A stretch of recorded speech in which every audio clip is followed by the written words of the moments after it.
sorry, kiddo, I really am. You have a good soul. And I hate giving good people bad news.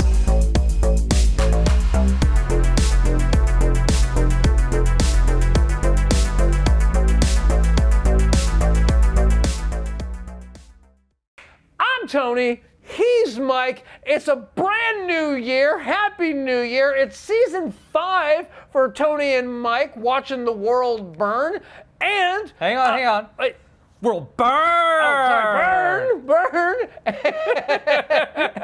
And we decided to kick the new year off right with Lindsay Lohan and Mean Girls. I'm 16. Until today, I was homeschooled. And then it was goodbye, Africa. And hello, high school. Hi, I'm Katie. I'm Janice. This is Damien. This map shows the school's central nervous system, the cafeteria. You got your cool Asians, burnouts, the greatest people you will ever meet, and the worst. They're plastics. Who are the plastics? They're teen royalty. That's Karen Smith. She is one of the dumbest girls you will ever meet. Gretchen Wieners. And evil takes a human form in Regina George. She knows everything about everyone. Get in, loser. We're going shopping. Being with the plastics was like leaving the actual world. There's this guy in my calculus class. His name's Aaron Samuels. No. That's Regina's ex-boyfriend. Ex-boyfriends are off limits. I know. Who does she think she is? I invented her.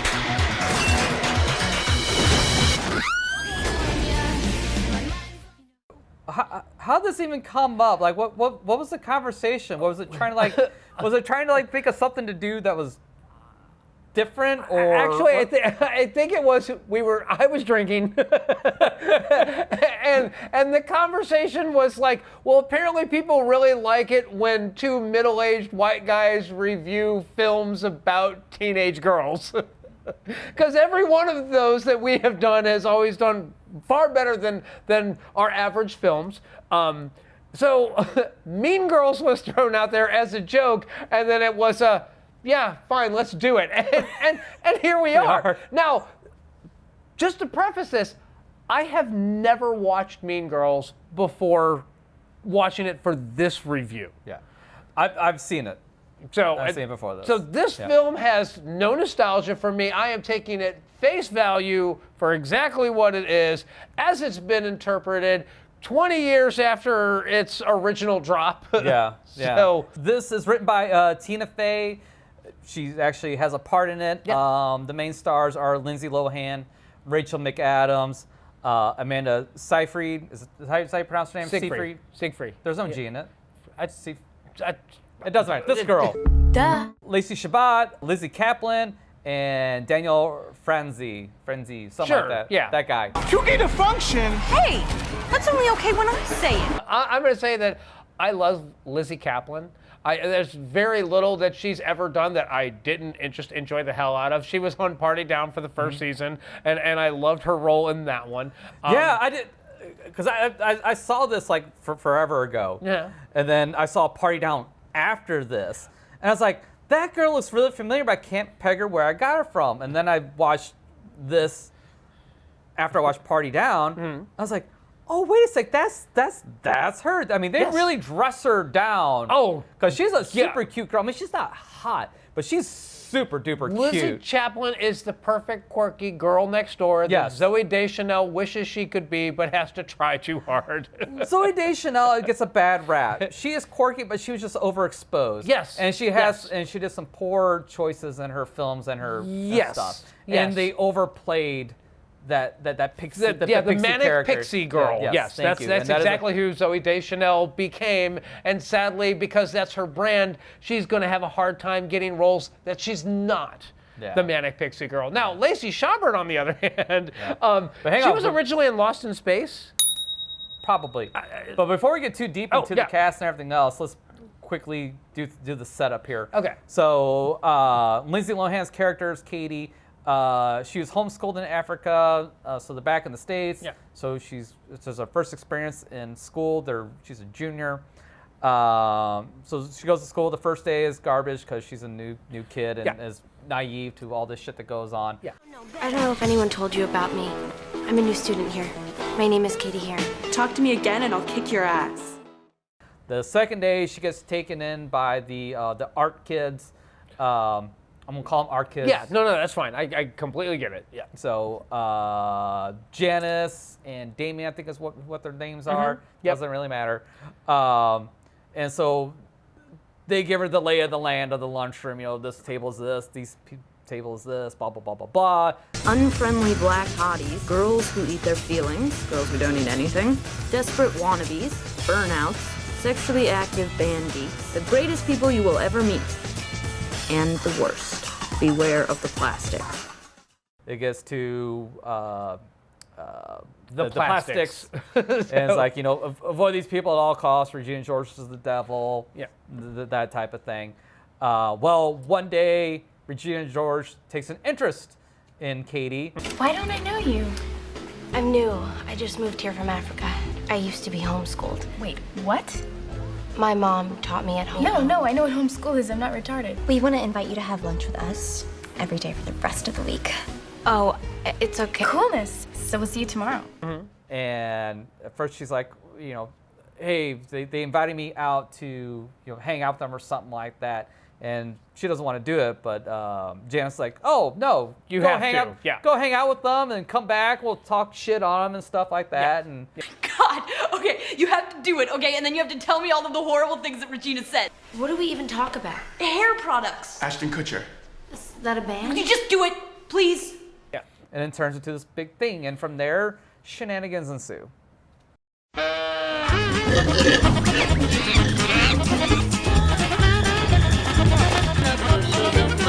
Good.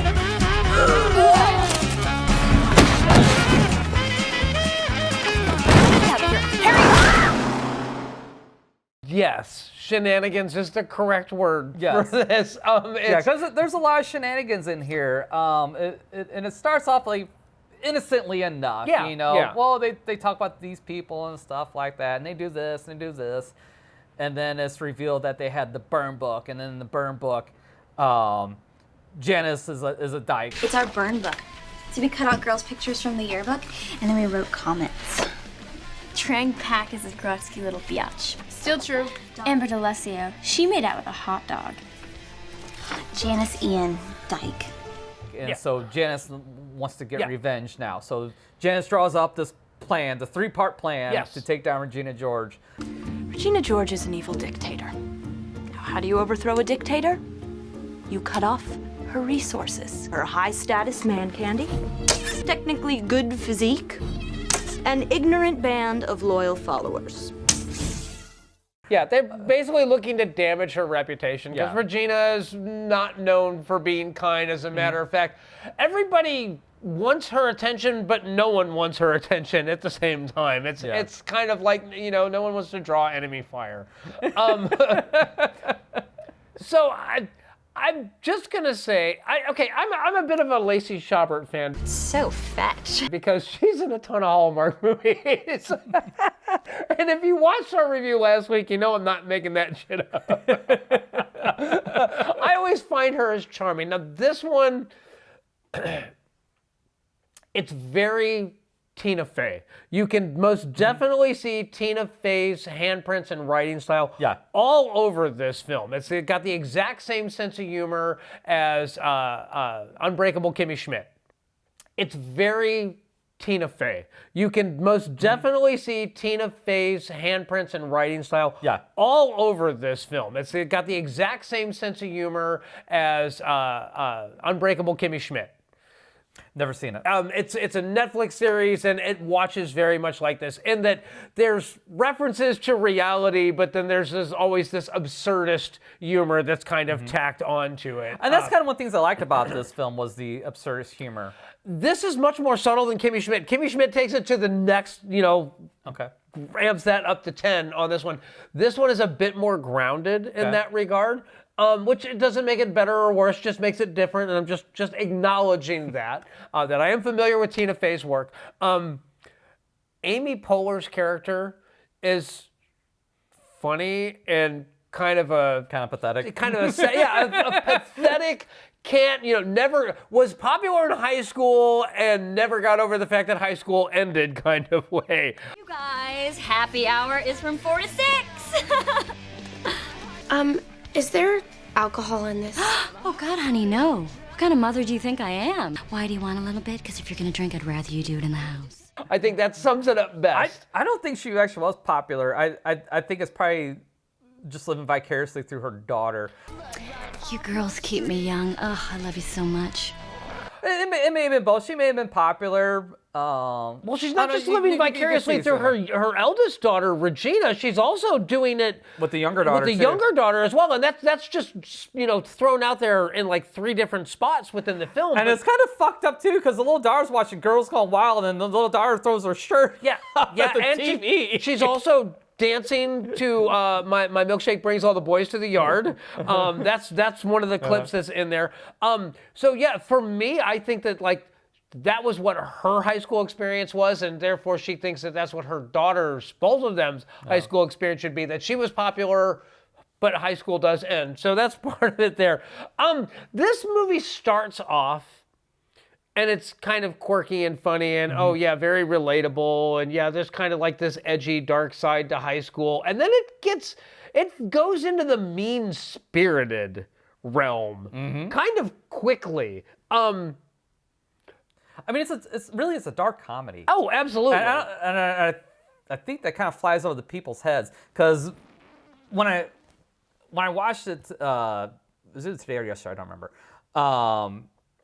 I immediately thought of Heathers, in that you had this group of 3 popular girls that are done in by the new girl to the group, who is influenced by an outsider from the group. Yeah.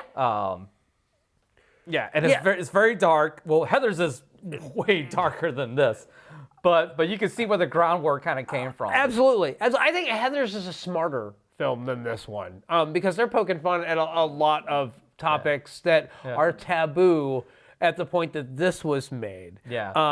But also, too, this movie is also based off of a book, so who knows what the book was like. Yeah, it was like Queen Bees and Wannabes, I think was the title of it. Yeah.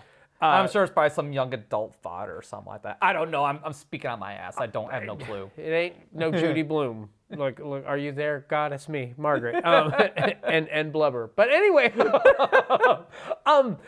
I think this movie.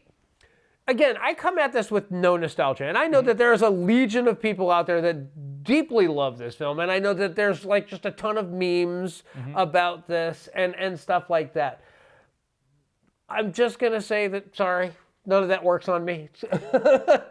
Bulletproof, baby. But this film could have gone darker. It's weird in that I just don't feel like it does enough with the topics that it's trying to tackle. I also find it funny that the big resolution at the end of this film is like the corporate retreat of everybody getting up on stage and saying something and then doing a trust fall into the crowd. And then the big ending of the film is, well, Lindsay Lohan's character, Katie, she won Spring Fling Queen or whatever the hell, and she decides that no, everyone's a queen, and therefore she's going to break up her tiara and pass it out to everybody because everybody is wonderful and great. Why is everybody stressing over this thing? I mean, it's just plastic. It's really just... Share it. A piece for Gretchen Wieners, a piece for Janice Ian, and a piece for Regina George, and some for everybody else. Apparently, Lindsay Lohan learned nothing from this film because in real life, she went the other way. She was hanging out with Paris Hilton, and she was, brought into the plastics. and Now, also at this time, though, in her personal life, she had a lot of issues with her parents. Like, I think like both her dad and her mom were very dysfunctional parents. It was very much the same thing and like what was going on with like Britney Spears at that time. So it was the absolute peak of what it was like to be a teen starlet, and yet where publicly everything looks shiny and glamorous and great. Privately, your life is a complete shit show, and you're being controlled by people that don't have your best interest at heart. And in that regard, I feel both for Britney and for Lindsay. And I'm going to also go on the record right now and say, we were robbed of a really gifted actress because I've seen a lot of Lindsay Lohan films. And I'm going to say that because of her fall from grace, which is very public, but also because of her being, raised not to be like, a gracious, yes, you're famous and yes, people adore you. Yes, be gracious. She was taught to be a prima donna, and it really destroyed her credibility with a lot of studios, a lot of directors, and a lot of people behind the scenes. And she's never gotten that back. No, she was a rising star. I think the first time I remember hearing her name was when The Parent Trap came out. I remember they did Herbie the Love Bug. She was a Disney. She was a Disney movie starlet, and then she went from that to getting to do the teen comedies, and then she did a Robert Altman film, The Prairie Home Companion, which is a spectacular film. And when you're a teen star, and then you get to go and act with Kevin Kline and Meryl Streep and all these huge names in a Robert Altman film, which being in a Robert Altman film for an actor is a big deal, and it was still then. And it's a great movie, but it was right after that the fall off started to occur. You're not pretending anymore. You're plastic. Cold, shiny, hard plastic. Did you have an awesome time? Did you drink awesome shooters and listen to awesome music and then just sit around and soak up each other's awesomeness? But again, we were robbed of a really gifted actress on this one, and those are years that she'll never get back. And it's sad because this movie really shows off her effortless charm, her effortless talent. She's, for a character with a backstory this wackadoo, her mom and dad are scientists and she's homeschooled and raised in Africa and blah, blah, blah. She pulls it off absolutely convincingly. Yeah. You really buy that Lindsay Lohan has never stepped foot in a public high school or a public school in her entire existence. The first day of school was a blur. I got in trouble for the most random things. Where are you going? Oh, I have to go to the bathroom. You need the lavatory pass.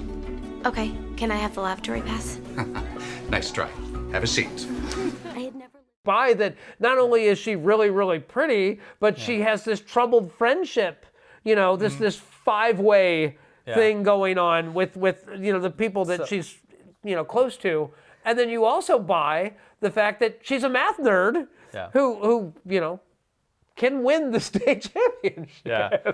So there's that. And then you also have the other actresses, too. We already mentioned Lizzy Caplan. Yeah. Or how you pronounce her name is great. But then you also got, the three plastics. Yes. Are all excellent actresses. So really the strength of this film is in the talent that's on the fucking screen. Absolutely. They totally elevate this fucking material. Yes. Because this is a so-so script at best. This isn't like the greatest writing in the fucking world. It's not bad. I'm not saying that, but it's not. You've seen everything in this movie a million times before. Yeah, I mean, really, it's all well-tread ground, elevated by great performances. Yeah. This has been done a bazillion times in the 80s already. And then here's my other thing about this film, is I think the true villain in this movie, which don't get me wrong, the plastics are shitty people. Yes, no doubt about it. Yes. Janice is the villain in this movie. Because without Janice coaxing and come up with this plan to take down Regina George and all these people, none of this shit would have fucking happened. So, I have this friend. I convinced her that it would be fun to mess up Regina George's life. And we turned her best friends against her. And then, Katie, she made out with Regina's boyfriend and then convinced him to break up with her. The burn book wouldn't have came out. Fucking, there would have been this big, massive fight going on in the school and all that shit. And of course, they wrap it up nice, neat in the bow. Everything's sunshine and fucking lollipops in the end, because everybody learns, and and you have the trust fall scene and all that fucking bullshit.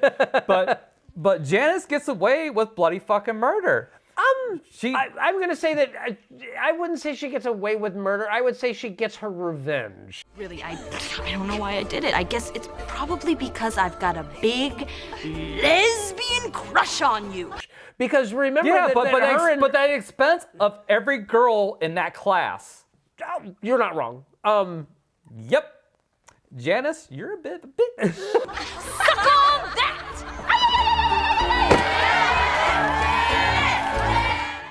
So, bottom line, this is a high school movie, which normally you shit on ruthlessly.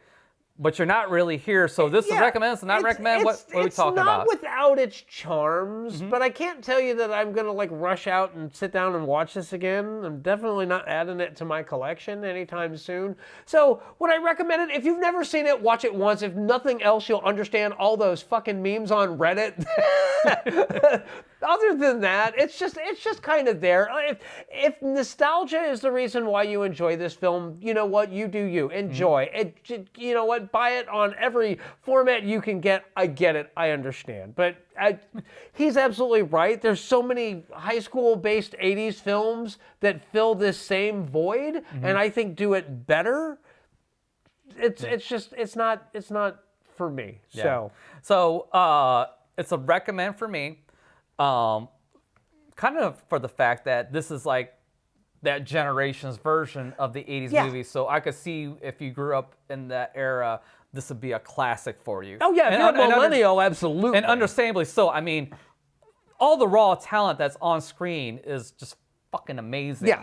I mean, you really haven't seen a cast like this since the 80s, where you had the Brat Pack and shit like that, where you had all these soon-to-be mega stars. Well, all the males in this film, with the exception of the principal from Saturday Night Live, I can't think of any male cast members. All the women in this have gone on to huge things. Yeah. So in that regard, 50% of this cast went on to great things. The other 50% of it, not so much. No, everybody in the main cast, except for poor Lindsay Lohan, went on to have a stellar career. No, I don't disagree. I'm just saying there's like no male stars came out of this. So. There's no male stars in this fucking movie. They were exactly extras for the most part. I mean, they're bit parts and extras. So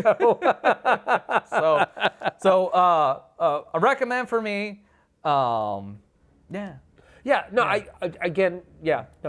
agree completely. I'm done. I got nothing else to say about this one. So good. This has gone too long anyway. We will catch you next time. Happy New Year.